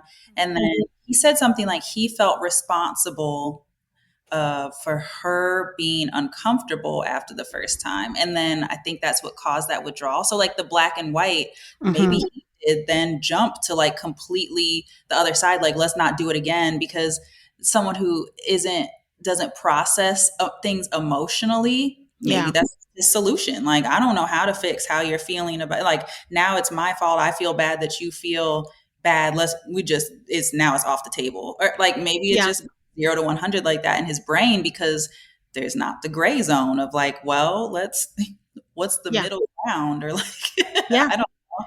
Yeah. So yeah, it's not good. But then it did jump, like you said, the last scene we saw them kissing, and then we jumped to this, and she's sad, and she talking about he doesn't want to. I don't want a husband that doesn't want to talk to me. I'm like, when did he not, like, now Not. he doesn't want to talk to you? He doesn't want to talk to me. It's Yeah. distant. He doesn't want to be intimate. Like, I just really feel like her thoughts are just swirling, and it's all rooted in that Yeah. trigger True. kind of Yeah. attachment. Like, it, and a lot of it comes from like, I just feel like I've been here before, like Yeah. myself. So I Mm-hmm. just, yeah, I want so badly for her to be able to, uh, yeah, just kind of breathe a little bit and take him for who he is. And Yeah. the hard part about marrying a stranger, you're figuring all this out as you go. So Yeah. To go back, I'm gonna be just really, it's not graphic, but it's how I interpreted this. When he said he felt responsible, he also said, I was really uncomfortable after that, and I just don't want that to happen again. I just took it as he didn't pull out. So he oh, felt responsible, but they didn't want to be so graphic because why would he feel responsible? that's true. Ooh, that is It's true. I not didn't even think about that. it like that. Unless it was like he was really the initiator of it, or maybe they had some conversation like, maybe he was the one like, let's just do it. I don't have a condom, or something. I don't know, but that's true. I didn't even think I about can't it. even see Will say that. I know. I I just can't know. even. That's what I so, mean. Like, so yeah. But I will say though, in a confessional, Will does say something, and this was my understanding that he said when the whole thing happened, her first, I thought he meant her. I don't know if it was his first reaction was, we shouldn't even have done that. And I yeah, can understand for someone like Will being like, oh, whoa, whoa, whoa. I'm not even going to make you feel unsafe or trying to touch anything, and that's why I don't know if it was him or her. And he said, and she wants to brush that off like that didn't happen. So that's why in his mind he feels, let's just wait. And that's the key word. He didn't say, I'm never gonna have sex with you. He said, let's just wait. And he said, let's do everything else, but it's not a dry cut off every, like, we I could do know. things. And that's where I feel So like it really is that like anxiousness that's rearing its ugly head. Cause yeah, I didn't get that from him at all, or none of the language that either of them was using, I felt like led to what he meant was, let's never do it again. I think it was just something that's brought over from past relationships that's really yeah. bothering her and putting her more on edge. Or yeah, I mean, it puts you in the space like to be on the lookout for things to not work out, or for Mm-hmm. reasons why this isn't going to work out. Like, let me just gear myself up for what the exit's going to be. And you Yeah. hear mentioning that too. Like, my last ex, we did this and then he ended it, or like this happened and then the relationship was over. So that's I think the biggest way to shoot yourself in the foot in Married at First Sight is thinking anything in a past relationship, is Is repeating itself. yes, Mhm. exactly. Yeah. So I guess the question for if we could get Will is like, why jump all the way to not doing anything? And that's why I'm leaning towards like more the her feeling safe than being afraid to do that, because again, this birth control, you could do that, but I think him saying like, let's just wait, like I don't want her to feel, unsafe or be in her head while we're having sex. And I think he's thinking, we'll get into it when we get, actually, let me just get there. She says like it's hard to move forward if she feels not wanted or rejected by him. And then he makes the comment, it seems like being intimate is the biggest facet of being wanted for you. This is why I say sometimes Will is right on paper. It's Mhm. not a lie. It's true that for her, a man not wanting to have sex with her means that he doesn't want her. But it's what's happened in her past relationships. As soon as they have sex, they don't want to be with her again. And now she's just like, is it me, Jesus? I don't know. Is it me that's I shouldn't have said that. But is that and now she's taking it personally. And she said she doesn't want a marriage, like you said, where her husband doesn't want to talk to her and be distant and she feels rejected. And she's like, if I did that to you, you would feel crappy. I was like, you don't know Will. Will Yeah, is gonna tell you that's fine if that's how you feel. it don't bother me one bit. So so that's the thing. And then that's why I say like I don't know if she was ready for this. It feels like Brittany is raw right now. Like she's just every little thing is getting to her, and she's interpreting it like it's not coming in the package that you wanted, but so is getting married at first sight. So you Yeah. have to just give it time. The man is not saying that he doesn't want to be intimate with you. He just said, let's just wait and do everything but. Hmm. So their communication is still bad though, because if that's what he meant, he needs to let her know. Like, I just don't want you to feel unsafe again. I want you to be fully comfortable. We know each other better. So when we have sex, whatever happens, because if this fear is pregnancy, we are strong enough to handle it and we'll be fine. I don't know, something, but they Yeah. should have done that. So he apologizes again. He says if he said or did things to make her uncomfortable, then sure he will understand. But then she says she needs a moment and she feels like her head is gonna explode. She's had it and then she's like, this is so stupid.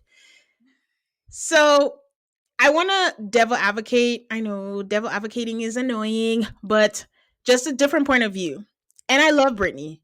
And I think two things can be true.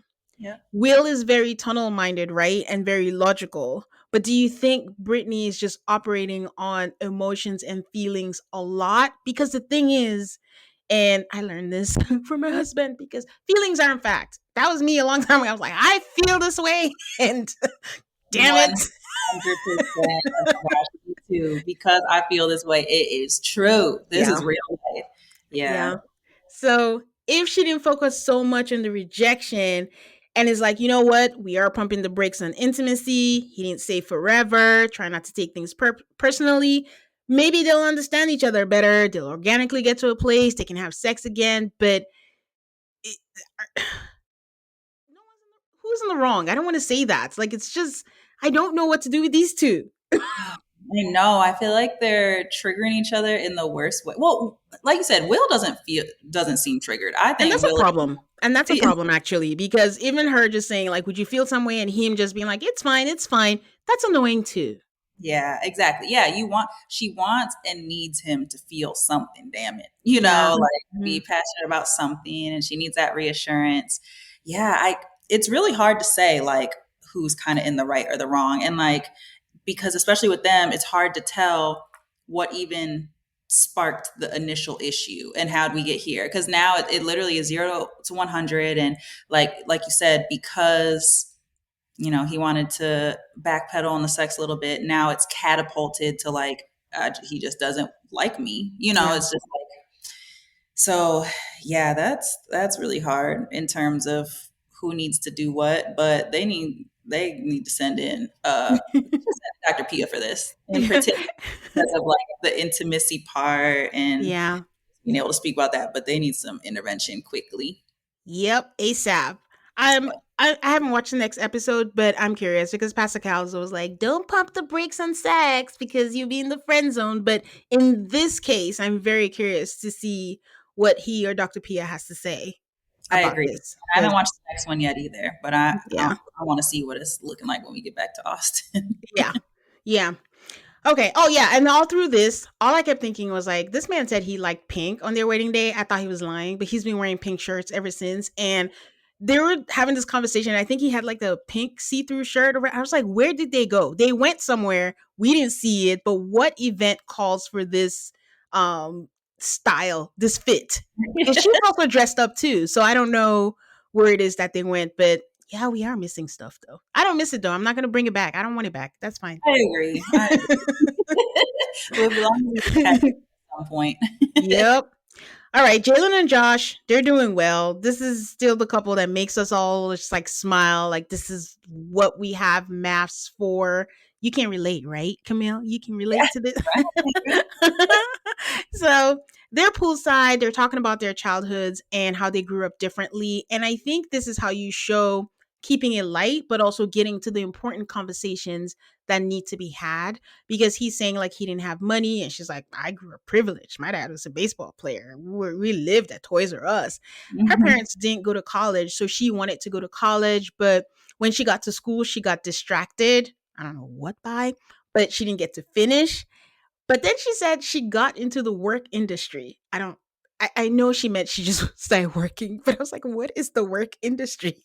And she started making money and was like, cool, like, I'm already making money. There's no need, to go back. And she was very honest and said this was a reason why I was hesitant to do the show, because I was like, what if they match me with someone who's judgmental? But he says, like, listen, I didn't go to school either. Like, it wasn't for me.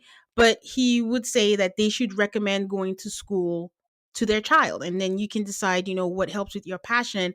And I wonder if this is something the experts asked about, because this is pretty important, because she's not wrong.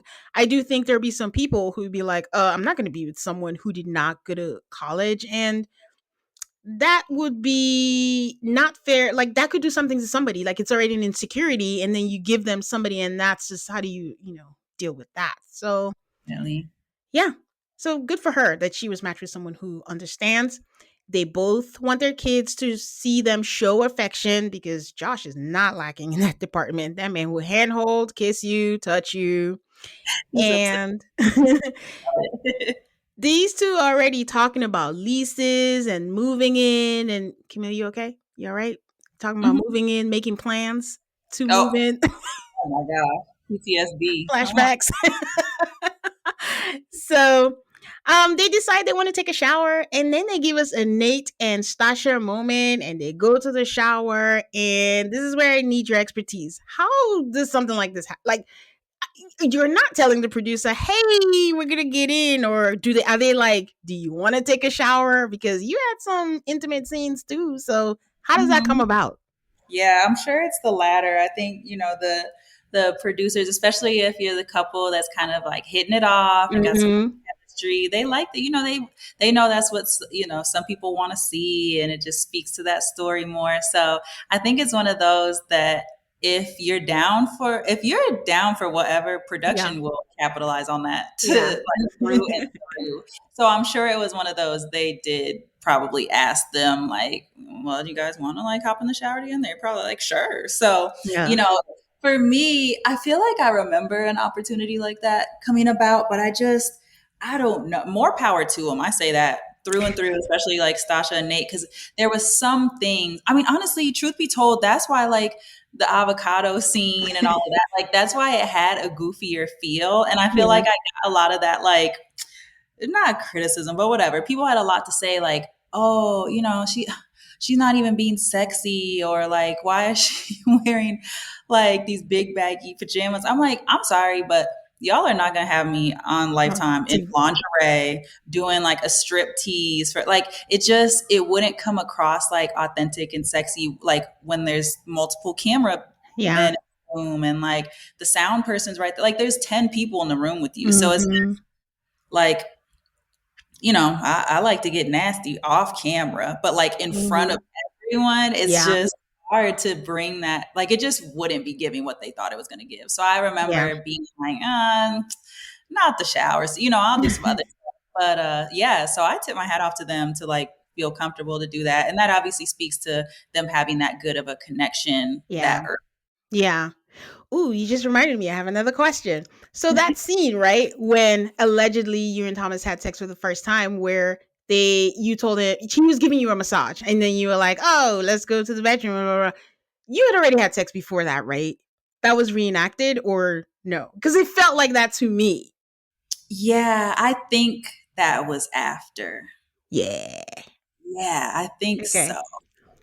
Okay. It was probably right around, at least to the Yeah. point where I'm like comfortable enough Yeah. um, to where it's like, yeah, I would be Yeah. okay even pretending that we're about to do this right here.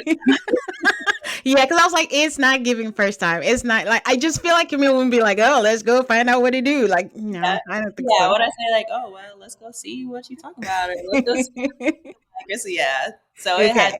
definitely been like right around that time when we like crossed over into that next. Yeah. Okay, cool. All right. That's why I love having past participants on here. Okay, so that was it for them. Honestly, when you're a happy couple, there's not a lot that they're gonna show. They're just gonna show you smiling and be like, see, we still got the love, and then they move on.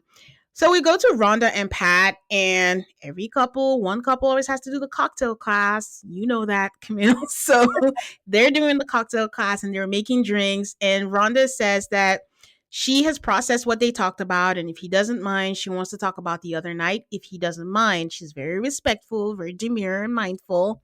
And she says it was not a criticism of his choice. And she was just feeling vulnerable about his readiness. She started putting a wall up and was trying to express to him. And he said, yeah, I felt like your reaction felt like being glossed over. And she points out, well, you're the one who asked me last time I was in a relationship. So I like that she calls him out, even if it's gently. When he starts being like, she's like, no, honey, you did, not me. So he continues that, he felt small, and she's like, it wasn't about that at all. It was about me needing time to process. And she says, this might be the wrong word, but I felt smothered. And then I was like, whoa, whoa, whoa, whoa, whoa. Another one of those that just came out of left field. What? Put some more clips in or something. Because again, like, how do we get from it? And that's the thing. Like a lot of Mm-hmm. these conversations, you will be talking for like 45 minutes. Mm, So, they can only keep 3 or 4. So what are they yeah. going to keep? But yeah, for me, there's been a few times amongst all the couples where it's like, whoa, how did we were just talking about something else. Like, how do you Mm-hmm. go from, did he jump in this too fast? Is he even ready for this but also you're smothering me? I was like, Yeah. wait. So Yep. some of these conversations, I'm not keeping up. That's true. We're on like 4 times fast forward, and we have to Yes. keep up with all of it. So she says, but it's nothing that you did. It's just for me going from living on my own to being with someone 24/7. And she's going to need that when they go home, her time alone. That, I tried to tell you that I needed that time and you didn't give me that. And he's like, I know, I know. And then she tells him, like, don't be insecure. Like, it's going to work. I'm like, okay. But I mean, he's fine. That's the beauty of Rhonda and Pat. They kiss, and that was another conversation gone right for them. So kudos to them.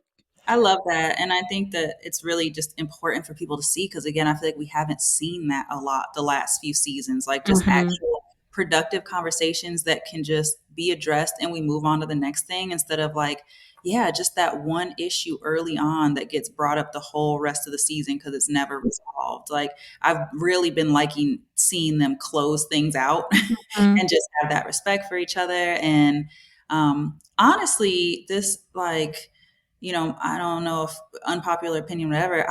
The reason I've loved having the older couples on here is I think they've been changing the dynamic of mm, having that positivity, having that maturity, having we worked through this, here's how we yeah, did it, versus sometimes when it's, all these young couples, all you have is the conversations on what's going wrong. And it just, the people yeah, who are like slipping and sliding, it just sends them in the other direction because then you're just all focused on the negativity or what's not yeah. going right.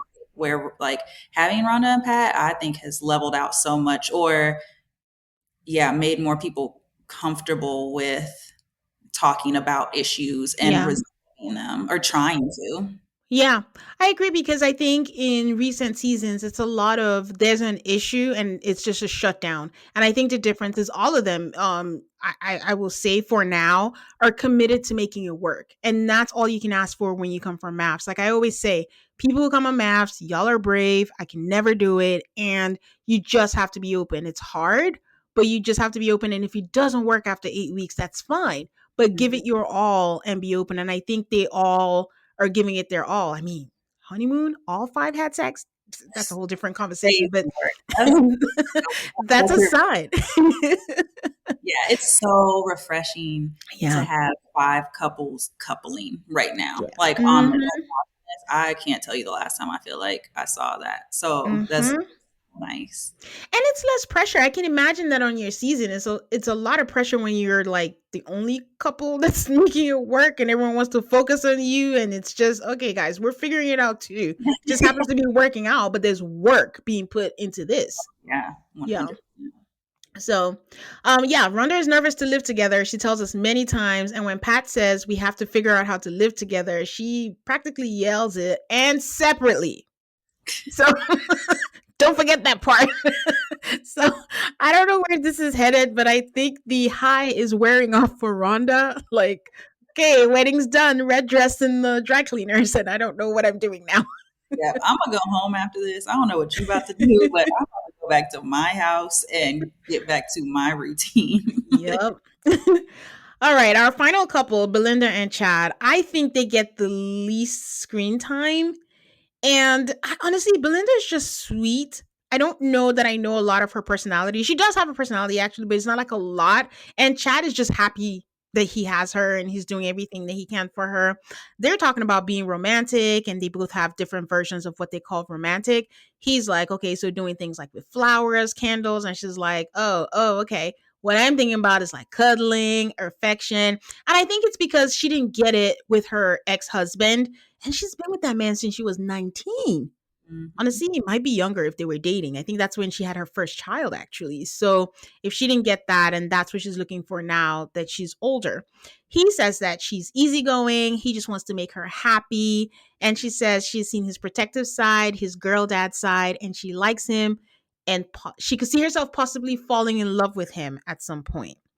He says he likes the way she balances him, makes him feel special, but he is saying it like someone is feeding it to him in an earpiece. He's like, I like the way you balance me, and the producer is just like, okay, how does she make you feel special? Then he's like, I'm getting there. He gets annoyed. He says it again. I was getting there. We're trying to talk. We're trying to share. Just let us talk and share. And the producer's like, I apologize. But he says he's tired. And then they leave. And we'll talk about that after. But I have a question. Why do you think they kept that in there? They didn't have to keep that scene because for me, I feel like that's a sign something's coming down the pipeline. Yeah, it was interesting. It was almost like a way to show because at the beginning, like I was like, wow, I like this kind of like calm, subdued Chad that and Mm-hmm. I felt like that was like he was saying some sweet things and yeah, talking about the love language. I liked all of that. So I don't know if it's a way to just I don't know, were they trying to say like that's not really who he is or something like let's show you like the other side that really Yeah. we out. Um but it was interesting to me. I think it was like um I was talking to Thomas, and I think it was just really brought light to um, it's hard filming and it's Yeah. hard having these conversations with someone that you just met and you want to just talk about, oh, what's your favorite movie? What's, what do you like to Mm-hmm. do here? Like, tell me about your best friend. But like, that's not, what we're here to talk about essentially. Yeah. So like the conversations do get redirected a lot and, they are still kind of curated to what they, what aligns with what they want you to talk about. And so that's hard enough for people like dare I say, just like younger folks who are more go with the flow and like, yeah, we can rebound. But I can like thinking of my dad being on a show like this, Tracy, stop. Like we need to talk about this or whatever. Yeah. I could see my dad being like, I can't do this shit. Yeah.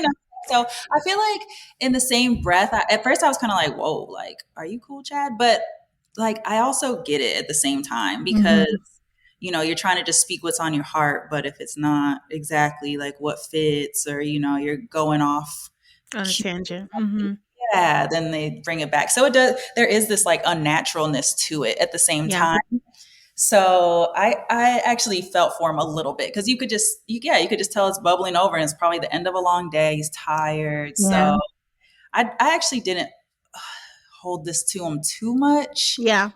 But yeah, we can get into like their conversation a little later. Conversation. That was like maybe some more like kind of red flaggy things were said. Mm. Okay. Um, Yeah. but at least in this moment, I kind of felt for him Felt a for little. him. Yes, Yeah. because I've also heard about producer interference. I've heard how it's so annoying. Eris was just like, I'll just say whatever so you can let me go. And I think Nicole has mentioned sometimes the producers have things on their phones and they're like, say this, do that. And they're older. They have less fucks to give. They're just like, just stop Exactly. bothering me. I'll say what I want to say. And they forget that it's also a TV show and they're just doing their job. So Yes. I Yes. can see that also. I think So that's they a leave, and Belinda is just making faces. And we're just like, what does that face mean? Do you understand where he's coming from? Are you embarrassed? What's going on?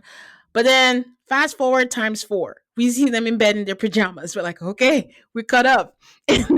They're holding hands. He puts his hand out. They hold hands. And then Chad is like, what do you want to talk about? And she's like, I don't know. But then she has a heavy sigh. And it's so funny because I remember the advice that she gave her daughter, I think when she was getting married, was like, make sure you always say what's on your mind. Not, Mhm. yeah. So she says it was about the disrespect. And it's not just, he's like, I don't think I've disrespected you. And he's like, it's not just about me, it's about how we treat everybody. And he says he didn't think he was disrespectful, but that he was expressing frustration.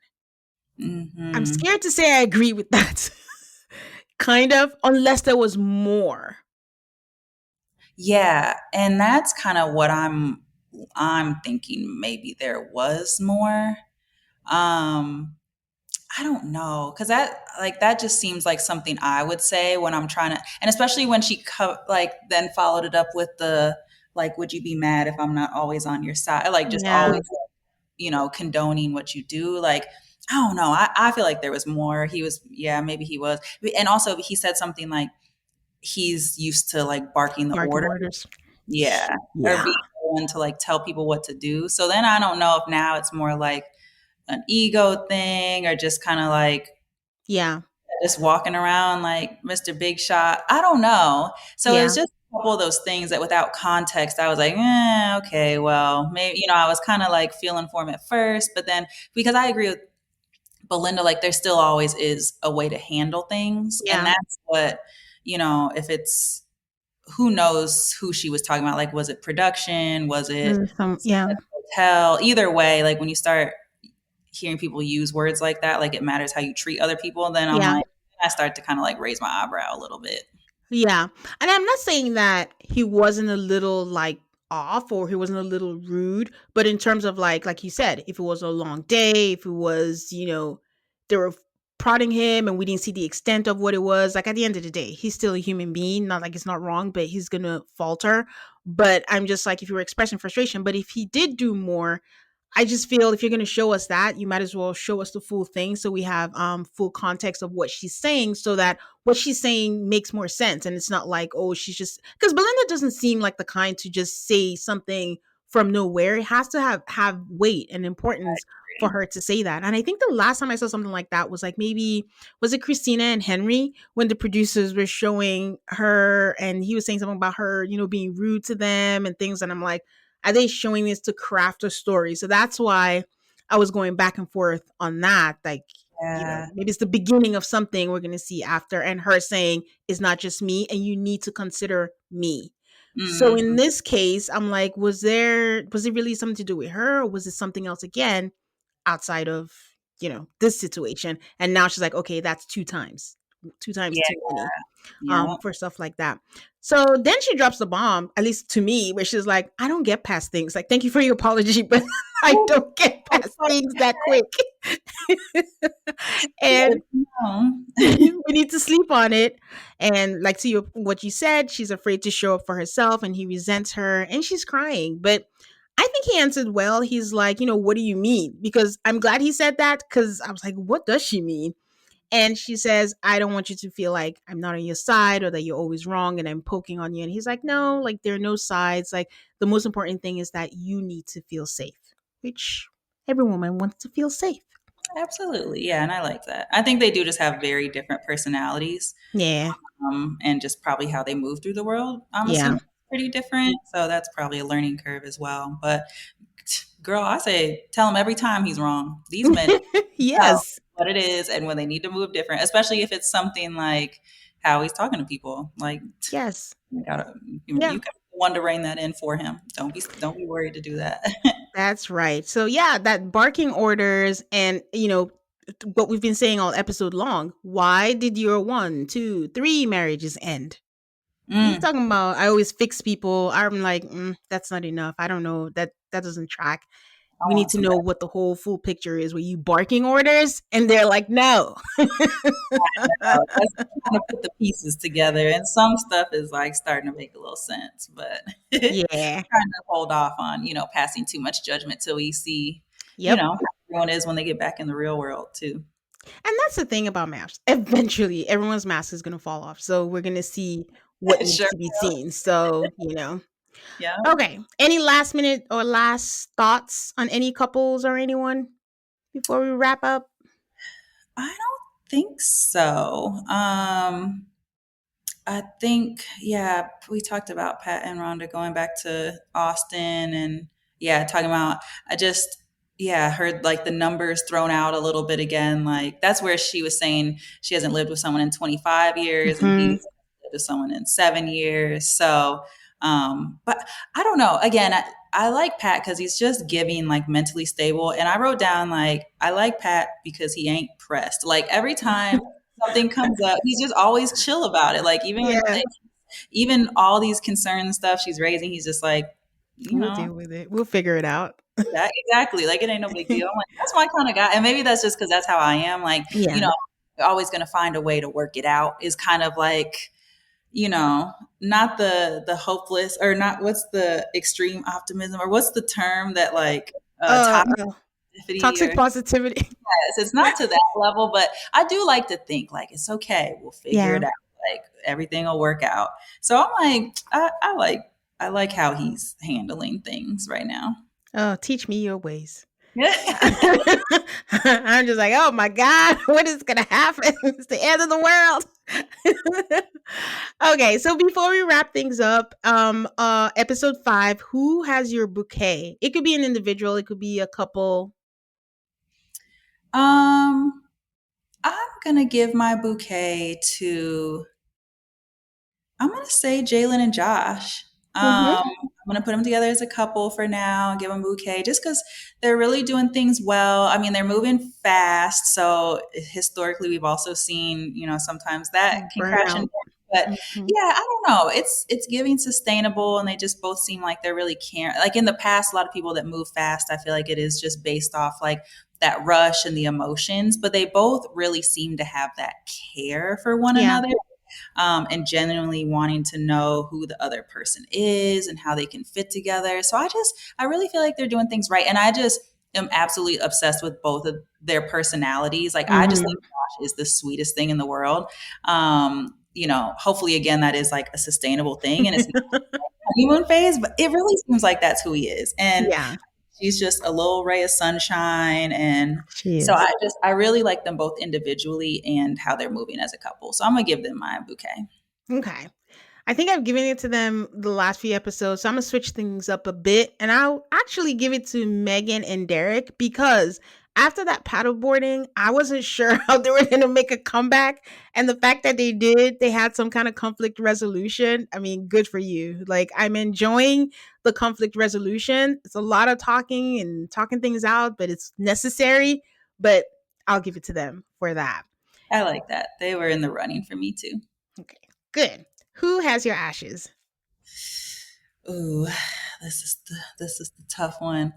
I really do not want to do this because again, I really feel like this is me. I am her. She is me. But Yeah. it's just, I think I got to give them to Brittany because Oh, I see, and maybe again, it's just because I've been here and like I know that it's an us thing. But yeah, yeah, just this like being in this spiral of kind of like negativity and being on yeah, the lookout for like anything that he says or does to kind of like feed into that like bias that we already have that he yeah, doesn't like us or whatever. I think right now she is keeping them in that argument yeah, sphere or like merry-go-round. You know, we have yeah, a little bit of something good and then something he says or something he doesn't say or doesn't do automatically catapults us back to now you don't even want to be in this. You don't even yeah. care. And so I think it's just really heavy.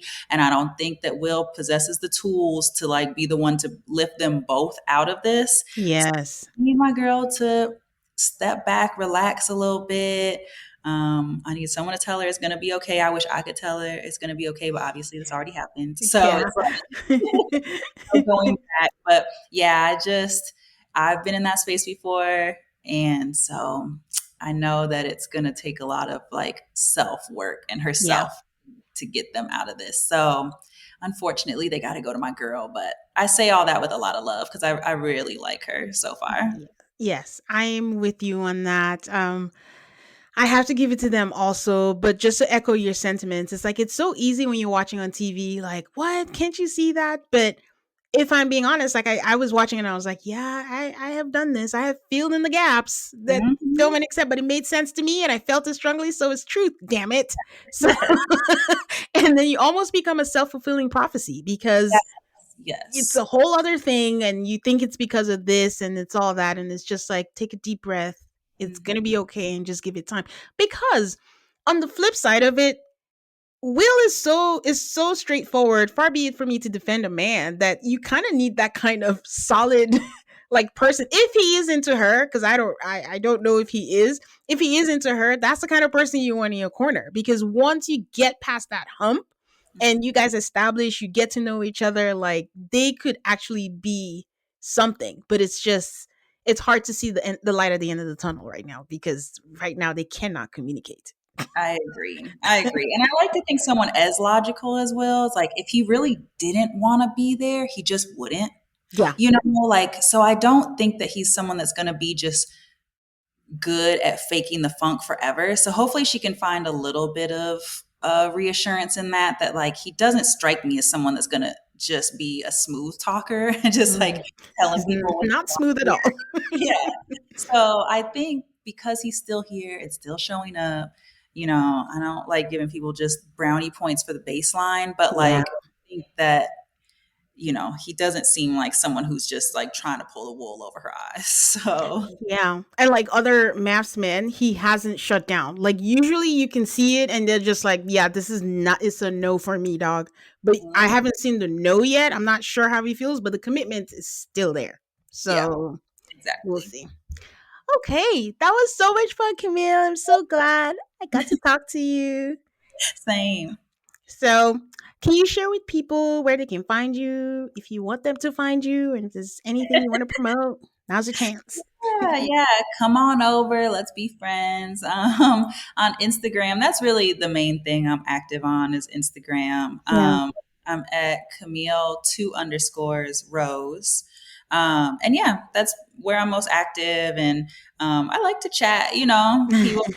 I got a few like consistent, like my girls that are just in my inbox and we're just chatting about random stuff, and they're always No. have real positive things to say. So Yeah. I always welcome that. So the You're more so more sweet. friends the merrier. Wait, I forgot to ask. Would you do reality TV again? And if you did, which shows would you want to be on?